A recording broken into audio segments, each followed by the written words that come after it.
First of all guys, मैं आपको PR related दो चीज़ें बताऊंगा। उसमें नंबर वन आता है कि मैं आपको यहाँ पे वेज बताऊंगा कि किन वेज के थ्रू आप पीआर हासिल कर सकते हैं। नंबर टू, मैं आपको पीआर की रिक्वायरमेंट्स बताऊंगा कि कौन सी ऐसी रिक्वायरमेंट्स हैं जिनको आपको मीट करना पड़ेगा पीआर हासिल करने के लिए। स्टडी गैप डिस्कस करेंगे सिर्फ बैचलर्स एंड मास्टर्स की डिग्रीज को मद्देनजर रखते हुए। Universities one of the top ranked universities की लिस्ट में आती हैं। बिसाइड दिस, यहाँ की जो यूनिवर्सिटीज़ हैं उनको जाना इस वजह से भी जाता है कि वो काफ़ी ज़्यादा अफोर्डेबल है। स्कॉलरशिप्स के बारे में यहाँ पे जानना चाहते हैं कि ऑस्ट्रिया में किस किस किस्म की स्कॉलरशिप्स मौजूद हैं।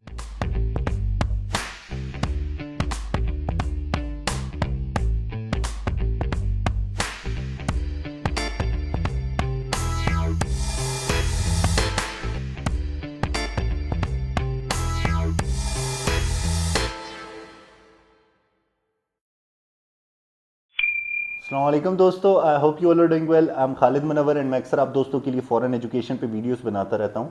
ना ही सिर्फ फॉरेन एजुकेशन बल्कि इसके अलावा जो एम्बेसीज एंड यूनिवर्सिटीज़ के रूल्स में टाइम टू टाइम चेंजेस आ रही होती हैं।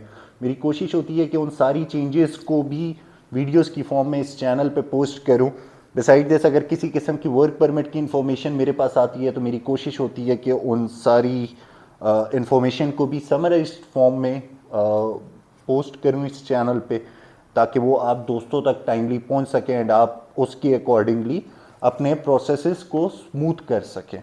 तो अगर आप ये वीडियो पहली मर्तबा देख रहे हैं तो मेक श्योर करें कि आप इस चैनल को ज़रूर सब्सक्राइब करें, इस वीडियो को लाइक करें, इसे ज़्यादा से ज़्यादा शेयर करें ताकि ये किसी ऐसे दोस्त तक पहुंच सके जो कि इसी वीडियो की तलाश में हो एंड इन स्टेप्स को फॉलो करके वो अपने ओवरऑल प्रोसीजर को स्मूथ कर सके। सो गाइज, बढ़ते हैं आज की वीडियो की तरफ।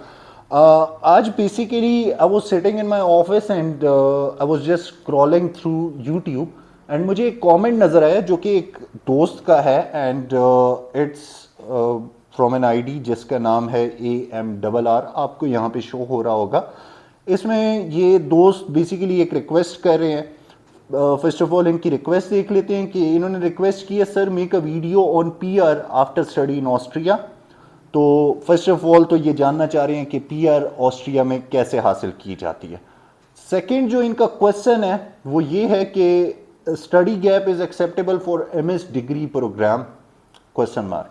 तो यहाँ पे ये दोस्त दो चीज़ों के बारे में जानना चाह रहे हैं। फर्स्ट ऑफ ऑल ये पीआर ऑफ ऑस्ट्रिया के बारे में जानना चाह रहे हैं। बिसाइड दिस, सेकेंडली ये जानना चाह रहे हैं कि क्या स्टडी गैप एक्सेप्टेबल है या नहीं। तो हम इन दोनों चीज़ों पे आज की वीडियो में डिस्कशन करेंगे। फर्स्ट ऑफ ऑल गाइस, मैं आपको पीआर रिलेटेड दो चीज़ें बताऊंगा।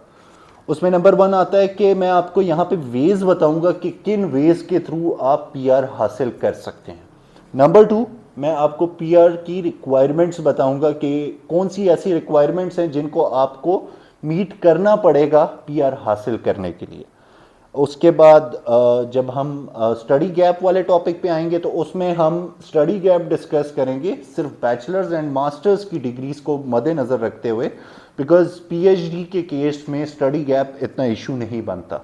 सो let's start our video. So guys, वो दोस्त जिनको ऑस्ट्रिया का नहीं पता, मैं उनको बता दूं कि ऑस्ट्रिया एक बेसिकली एक लैंडलॉक कंट्री है, यूरोप का पार्ट है। एंड लैंडलॉक कंट्री बेसिकली वो कंट्री होता है जिसके सराउंडिंग में दूसरे कंट्रीज एग्जिस्ट कर रहे हो, किसी किस्म का कोई सी या ओशन ना हो। सो बेसिकली ये मशहूर है अपनी स्टनिंग सीनरीज के लिए, यहाँ के रिच हिस्ट्री के लिए ये जाना जाता है। उसके बाद जो यहाँ का कल्चरल हेरिटेज है उसके लिए जाना जाता है। यहाँ पे हर साल मिलियंस ऑफ टूरिस्ट आते हैं, इस कंट्री को एक्सप्लोर करते हैं। और उसके बाद मैं आपको यहाँ पे एक और इस कंट्री का इम्पोर्टेंट पॉइंट बताता चलूँ कि ये ये जो कंट्री है ऑस्ट्रिया, ये होम है ऑफ सम ब्यूटीफुल सिटीज़ जिनको दुनिया भर में जाना जाता है और जिनमें हर साल लाखों लोग विज़िट करते हैं एंड एज अ टूरिस्ट वहाँ पे जाते हैं। तो इन सिटीज़ की लिस्ट में जो नाम आते हैं चंद, उसमें फर्स्ट ऑफ ऑल वियना, उसके बाद साल्सबर्ग आता है, उसके बाद इंसब्रूक आता है। ठीक है, ये वो सिटीज़ हैं जो कि ऑस्ट्रिया की खूबसूरती को चार चांद लगाते हैं बेसिकली। यहाँ पे अगर हम लोगों के लिविंग स्टैंडर्ड को देखें तो वो काफ़ी ज़्यादा हाई हैं, बिकॉज़ यहाँ पे कई सारी अच्छी यूनिवर्सिटीज़ मौजूद हैं, कई सारे अच्छे हॉस्पिटल्स हैं। उसके अलावा और तरीक़ों से ये कंट्री जो अपने सिटीजन्स हैं या जो यहाँ पे इंटरनेशनल लोग आए हुए हैं, चाहे वर्क परमिट्स की फॉर्म में आए हुए हैं, चाहे स्टडी के थ्रू आए हुए हैं, उनको इंटरटेन करते हैं। यहाँ की universities one of the top ranked universities की लिस्ट में आती हैं। बिसाइड दिस, यहाँ की जो यूनिवर्सिटीज़ हैं उनको जाना इस वजह से भी जाता है कि वो काफ़ी ज़्यादा अफोर्डेबल है। लाइक जो उनकी सेमेस्टर या ईयरली फ़ी होती है वो बहुत ज़्यादा अफोर्डेबल है, एंड उनको हमारी कंट्रीज़ के जो स्टूडेंट्स हैं, लाइक मैं पाकिस्तान से बिलोंग करता हूँ तो मैं पाकिस्तानी स्टूडेंट्स के हवाले से बात कर रहा हूँ, इंडियन स्टूडेंट्स हो गए, बांग्लादेशी, नेपाली, तो मैं इनके एस्पेक्ट से बात कर रहा हूँ। तो यहाँ जो इन कंट्रीज़ में स्टूडेंट्स रहते हैं वो भी वहाँ पर जाकर रहना अफोर्ड कर सकते हैं, वहाँ की एजुकेशन अफोर्ड कर सकते हैं, लाइक वो इतनी अफोर्डेबल है। अगर आप इसके स्टडी प्रोसीजर के हवाले से मेरी वीडियो देखना चाहते हैं तो यहाँ पे आपको इसका थंबनेल शो हो रहा होगा। ये मैंने कुछ अर्सा पहले पोस्ट की थी जिसमें मैंने डिटेल में ऑस्ट्रिया का स्टडी प्रोसीजर एक्सप्लेन किया था। उसके बाद अगर आप स्कॉलरशिप्स के बारे में यहाँ पे जानना चाहते हैं कि ऑस्ट्रिया में किस किस किस्म की स्कॉलरशिप्स मौजूद हैं, किस लेवल के लिए वो एलिजिबल, किस लेवल के स्टूडेंट्स उसके लिए एलिजिबल हो सकते हैं, तो उसका भी थंबनेल आपको यहाँ पे शो हो रहा होगा। मैं इन दोनों वीडियोस के लिंक्स डिस्क्रिप्शन में भी डाल दूंगा, तो वहाँ से भी आप देख सकते हैं। सो गाइज, ये तो शॉर्ट सा इंट्रोडक्शन था ऑस्ट्रिया का। अब आते हैं अपने टॉपिक की तरफ। फर्स्ट ऑफ ऑल हम वेज डिस्कस करेंगे कि कितने ऐसे वेज हैं जिनके थ्रू कोई भी इंडिविजुअल ऑस्ट्रिया का सिटीजन बन सकता है, वहाँ की परमानेंट रेजिडेंसी ले सकता है, हासिल कर सकता है। सो इसमें तीन ऐसे वेज हैं जिनमें से हम एक को डिटेल में डिस्कस करेंगे, बाकी दो को जस्ट ओनली मैं मेंशन कर रहा हूँ। फर्स्ट ऑफ ऑल एक कॉमन सा वे है जो हर कंट्री में पाया जाता है, that is getting married over there. आप अगर लड़की हैं तो वहाँ पे आप जाके किसी लड़के से शादी कर लें, अगर आप लड़के हैं तो किसी लड़की से, वहाँ की जो सिटीज़न हो बेसिकली, उससे शादी कर लें, तो इसके थ्रू आपको परमानेंट रेजिडेंसी इजीली मिल जाएगी। आफ्टर दैट जो सेकंड वे है वो है इन्वेस्टमेंट का। लाइक आप उस स्पेसिफिक कंट्री में इन्वेस्टमेंट कर दें। हर कंट्री की एक डिफरेंट क्राइटेरिया होता है इन्वेस्टमेंट पॉइंट ऑफ व्यू से, डिफरेंट अमाउंट्स वो लोग एक्सपेक्ट कर रहे होते हैं, तो उतनी अमाउंट की आपको इन्वेस्टमेंट करनी पड़ती है किसी बिजनेस में या किसी भी फॉर्म में। That can be in any form, वो लैंड की फॉर्म में हो सकती है, किसी बिजनेस की फॉर्म में हो सकती है। तो अगर आप वो इन्वेस्टमेंट करें और वहाँ की इकोनॉमी को कंट्रीब्यूट करें तो वो इन रिटर्न आपको नेशनैलिटी दे देते हैं। तो इन्वेस्टमेंट सेकंड मेथड हो गया। उसके बाद जिस मेथड की आज हमने डिस्कशन करनी है, जिसके हवाले से हमने सारी रिक्वायरमेंट्स को देखना है, दैट इज के going over there through study visa, and उसके बाद वहाँ की परमानेंट रेजिडेंसी लेना। तो आज हम इसी पॉइंट को डिस्कस करेंगे। इसमें गाइस कुछ रिक्वायरमेंट्स हैं जो कि आपको फुलफिल करनी पड़ती हैं वहाँ का रेजिडेंस परमिट हासिल करने के लिए। नंबर वन रिक्वायरमेंट जो इसमें आती है कि आपका उस स्पेसिफिक कंट्री में 5 इयर्स का कॉन्टीन्यूस स्टे हो। अब ऑस्ट्रिया की ही हम बात करें तो ऑस्ट्रिया का में आपका 5 इयर्स का कॉन्टीन्यूस स्टे हो। आप एज ए स्टूडेंट गए वहाँ पे, लेट सपोज आपने वहाँ पे बैचलर्स किया, 3 साल का आपका बैचलर्स हो गया, उसके बाद कोई आपने छोटी मोटी इंटर्नशिप की या आपने किसी किस्म की जॉब की, एंड देन लेटर ऑन आपने 2 साल का मास्टर्स कर लिया या 1 साल का मास्टर्स के प्रोग्राम में ख़ुद को इनरोल कर दिया। तो इस तरह आपने करके 5 इयर्स का स्टे वहाँ पे कंप्लीट कर लिया, तो ये आपके काउंट होते हैं। बेसिकली ये 5 साल का स्टे आपको चाहिए होता है एलिजिबल होने के लिए, रेजिडेंस परमिट के लिए। उसके बाद लेट सपोज आपका ये पॉइंट क्लियर हो गया, आपका स्टे कंप्लीट है एंड वो कॉन्टीन्यूअस है एंड उसको कंसीडर किया जा रहा है, तो उसके बाद सेकंड पॉइंट आता है कि आपकी सफिशेंट इनकम होनी चाहिए। अब यहाँ पे इस कैटेगरी में, इसमें 3 तरह की कैटेगरीज आती हैं। एक उन दोस्तों के लिए जो कि सिंगल है, एक उन दोस्तों के लिए जो कि बेसिकली मैरिड हैं, एंड तीसरी कैटेगरी उन दोस्तों के लिए जो कि मैरिड हैं और उनके बच्चे हैं। यहाँ पे आपको अभी चार्ट शो हो रहा होगा राइट नाउ, तो उसमें तीनों कैटेगरीज को एक्सप्लेन किया गया है कि कितनी सफिशेंट इनकम है उन स्पेसिफिक कैटेगरीज के लिए। फर्स्ट ऑफ ऑल, वो दोस्त जो कि सिंगल है उनके लिए उनकी मंथली इनकम होनी चाहिए 1030.49 यूरोस। उसके बाद वो दोस्त जो कि मैरिड हैं एंड उनके कोई बच्चे नहीं हैं तो उनके लिए इनकम इज़ 1625.71 यूरोस। यस, ये इनकम उनकी होनी चाहिए। दोनों की जो अर्निंग्स हैं उनको मिलाकर मैं बात कर रहा हूँ यहाँ पे। उसके बाद वो दोस्त जिनके बच्चे हैं, अब लेट सपोज कोई फैमिली है, वो वहाँ पे सेटल होना चाह रही है, कोई भी इंडिविजुअल वहाँ पे गया था, वहाँ पे उन्होंने अपना स्टे किया, वहाँ पे एजुकेशन हासिल की, जॉब्स कर रहे हैं एंड फैमिली भी उनके साथ है, तो अब वो पीआर के लिए अप्लाई करना चाह रहे हैं, तो उनके बच्चे हैं, लेट सपोज उनके 2 बच्चे हैं, तो उस केस में पर किड उनको उनकी ये जो मैरिड कपल के लिए आपको चाहिए थी रिक्वायरमेंट, ये तो है ही है, ये 1625 यूरोस वाली। उसके बाद उनको पर किड 159 यूरोस एक्स्ट्रा भी चाहिए होगा। जितने बच्चे हैं, the number of kids multiply it with that number, 159 को उस नंबर से मल्टीप्लाई कर दें एंड जो भी अमाउंट आएगी ये आपकी उस सफिशेंट इनकम की ब्रैकेट को फुलफिल कर रही होगी। अगर आपके पास ये अमाउंट नहीं होगी तो आप पीआर के लिए एलिजिबल नहीं होंगे। तो गाइस, ये तो था इनकम पॉइंट ऑफ व्यू से। उसके बाद आता है थर्ड पॉइंट कि आपके पास हेल्थ इंश्योरेंस होनी चाहिए। First of all, I would suggest कि आपके पास गवर्नमेंट इंश्योरेंस, हेल्थ इंश्योरेंस हो तो वो ज़्यादा बेहतर है। वो कंसीडर भी बहुत इजीली हो जाती है। अगर आपके पास कोई प्राइवेट हेल्थ इंश्योरेंस है, कोई गवर्नमेंट के थ्रू आपने नहीं ली, लेकिन आपने मेक श्योर करना है कि जहाँ से भी आपने इंश्योरेंस ली है वो गवर्नमेंट के पैनल पे आते हों, गवर्नमेंट उनको रिकॉग्नाइज करती है उनकी हेल्थ इंश्योरेंसेस को। तो हेल्थ इंश्योरेंस एक पॉइंट है जो कि आपको क्लियर आउट करना पड़ेगा पीआर हासिल करने के लिए ऑस्ट्रिया का। उसके बाद आपके पास प्रॉपर प्रूफ्स होने चाहिए अपनी अकोमोडेशन के। अगर आप वहाँ पे कोई घर ओन करते हैं तो उसके पेपर्स आपके पास होने चाहिए। आप अगर कोई प्रॉपर्टी आपने रेंट आउट की है तो उसके पेपर्स आपके पास प्रॉपर होने चाहिए। तो अकोमोडेशन को भी देखा जाता है और अकोमोडेशन डिफरेंट लेवल्स पे देखा जाता है। लाइक अगर आप सिंगल हैं तो हो सकता है आपकी छोटी अकोमोडेशन भी एक्सेप्ट हो जाए। आप अगर फैमिली वाले बंदे हैं, लाइक आप शादीशुदा हैं, तो फिर आपको एक डिफरेंट अकोमोडेशन की ज़रूरत पड़ रही होगी। एंड अगर आप शादीशुदा एंड आपके बच्चे हैं तो आपको एक और किस्म की अकोमोडेशन की ज़रूरत पड़ रही होगी। तो आपकी अकोमोडेशन ज़रूरत के हिसाब से होनी चाहिए, ना उससे कम ज़्यादा हो सकती है।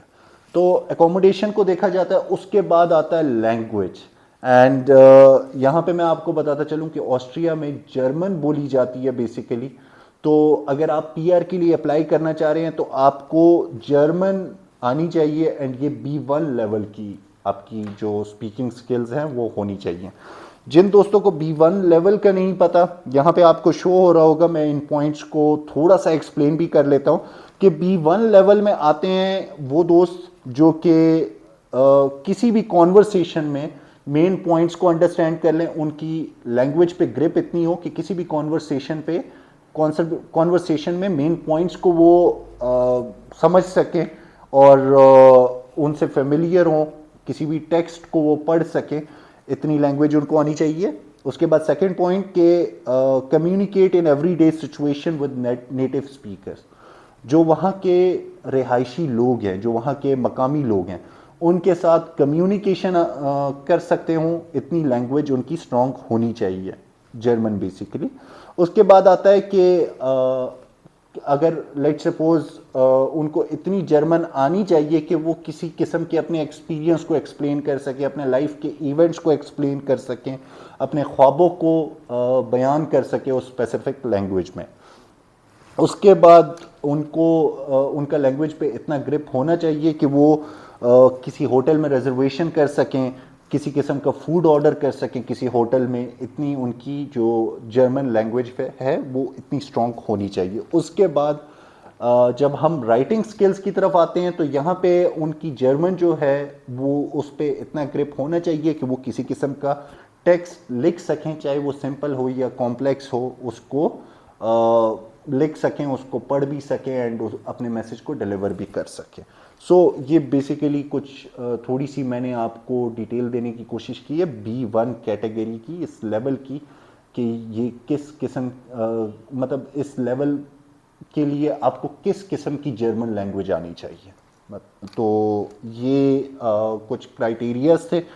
उसके बाद एक और इम्पॉर्टेंट पॉइंट जो कि यहाँ पे देखा जाता है एंड पीआर में आपके बहुत इम्पॉर्टेंट रोल प्ले करता है, एंड दैट इज़ कि आप जो ऑस्ट्रिया की पब्लिक है उसके लिए थ्रेट नहीं होने चाहिए। लाइक आप पे आपका जो पुलिस बैकग्राउंड है वो क्लियर हो, आपका जो 5 साल का वहाँ पे स्टे था उसके दौरान आप पे कोई ऐसा केस ना बना हो, आपकी कोई ऐसी फाइट ना हुई हो जिसके थ्रू हो सकता है आपको जेल हुई हो या एनीथिंग एल्स, ठीक है। तो इस तरह की कोई चीज़ नहीं होनी चाहिए। सो गाइस ये बेसिकली कुछ पॉइंट्स थे रिगार्डिंग पीआर। अब आते हैं स्टडी गैप की तरफ। तो दोस्तों स्टडी गैप बेसिकली अगर आपका 2 से 3 साल का स्टडी गैप है तो दैट इज़ एक्सेप्टेबल, लेकिन अगर आपका गैप उससे एक्सीड कर जाता है, ज़्यादा चला जाता है, वो चाहे फिर आप बैचलर्स के लिए अप्लाई कर रहे हो या चाहे आप मास्टर्स के लिए अप्लाई कर रहे हो, तो उसके लिए आपको जस्टिफिकेशन देनी पड़ती है। अब वो जस्टिफिकेशन किस फॉर्म में होती है? That justification can be in the form of some job letter. आप उस स्पेसिफिक यूनिवर्सिटी को प्रोवाइड कर दें किसी किस्म का जॉब लेटर कि भाई मेरा ये 2 साल का गैप था एंड इस 2 साल के दौरान मैं स्पेसिफिक कंपनी में एज इस डेजिग्नेशन पे मैं काम कर रहा था एंड ये मेरे एक्सपीरियंस लेटर्स हैं, ये मेरी सैलरी स्लिप्स हैं, तो वो आपका जस्टिफाई हो जाता है। उस केस में आपका 5-6 साल का भी हो तो that doesn't matter. Same for masters, अगर आपका इस तरह का कोई आप जॉब के थ्रू उसको जस्टिफाई कर सकते हैं तो दैट वुड बी ग्रेट।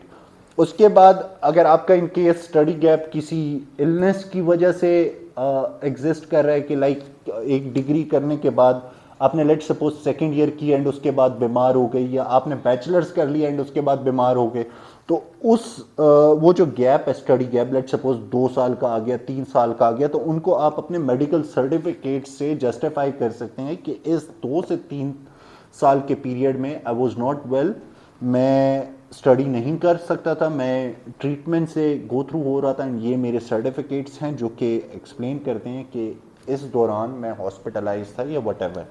तो एक तो तरीका ये है, नंबर 1 जॉब, नंबर 2 कोई किसी किस्म की आप हेल्थ की वो प्रोवाइड कर दें, और थर्डली आप उस दौरान या तो कोई कोर्सेज वगैरह शो करा सकते हैं कि किसी किस्म का आपने लैंग्वेज कोर्स कर लिया या किसी और तरह का कोर्स में आप किसी कंप्यूटर कोर्स में आप इन्वॉल्व हो गए थे, वो आप करने के लिए आपने स्टडी गैप लिया। तो इस तरह की चीज़ों से आप स्टडी गैप को जस्टिफाई कर सकते हैं। आफ्टर दैट अगर आपके पास और कोई हल नहीं है तो आप उनको लेट सपोज अगर आप गांव से ताल्लुक़ रखते हैं, आपके पास कोई एक्सपीरियंस नहीं है किसी और चीज़, कोई इस तरह का आपके साथ वाक़या नहीं पेश है जिससे आप मेडिकली उस चीज़ को प्रूव कर पाएँ, उसके अलावा कोई चीज़ आपके पास नहीं एग्जिस्ट करी, तो आप उनको इस तरह की भी जस्टिफिकेशन दे सकते हैं रिटन फॉर्म में कि इस स्पेसिफिक टाइम पीरियड के दौरान लेट सपोज आपकी फैमिली किसी ऐसे सरकमस्टांसेस से गो थ्रू हो रही थी जिनमें उनको आपकी ज़रूरत थी, तो आप उनको ये मेंशन कर दें कि इस दौरान मतलब मैं अपनी फैमिली के साथ था, हेल्प आउट कर रहा था, या वो मेरी स्टडीज़ अफोर्ड नहीं कर पा रहे थे जिसकी वजह से मेरा स्टडी गैप क्रिएट हो गया, हमारी फाइनेंशियल सिचुएशंस इतनी अच्छी नहीं थी जिसकी वजह से स्टडी गैप क्रिएट हो गया। लेटर ऑन आप उन चीज़ों को कवर अप इस तरह से कर सकते हैं कि अभी थिंग्स आर फाइन एंड उनको अपनी bank statements and income proofs वगैरह देकर आप उस चीज़ से निकल भी सकते हैं। तो ये कुछ चीज़ें थी स्टडी गैप के हवाले से। स्टडी गैप एक बहुत वास्ट टॉपिक है एंड इस पे मैं आने वाले दिनों में ज़रूर वीडियो बनाऊंगा, तो अगर आपकी कोई क्यूरीज हैं, कुछ किसी किस्म के क्वेश्चन है, तो आप मेरे से कमेंट सेक्शन में पूछ सकते हैं। I will try my level best कि मैं ज़्यादा से ज़्यादा क्यूरीज को लाइव करूं, एड्रेस करूं। एंड मैं आने वाले टाइम में चैनल एंड फेसबुक पेज दोनों पे लाइव भी आऊँगा, तो आपकी जो इंक्वायरीज़ होंगी उनको मैं लाइव सॉल्व करने की कोशिश करूँगा। तो उसके लिए मेक श्योर करें कि आप इस चैनल को ज़रूर सब्सक्राइब करें, बेल के आइकन को दबा लें ताकि आपको इस तरह की नोटिफिकेशंस टाइमली मिल सके। So yes guys, this was all for today. Take good care of yourself and I will see you guys in some next video. Till that, अल्लाह हाफिज़।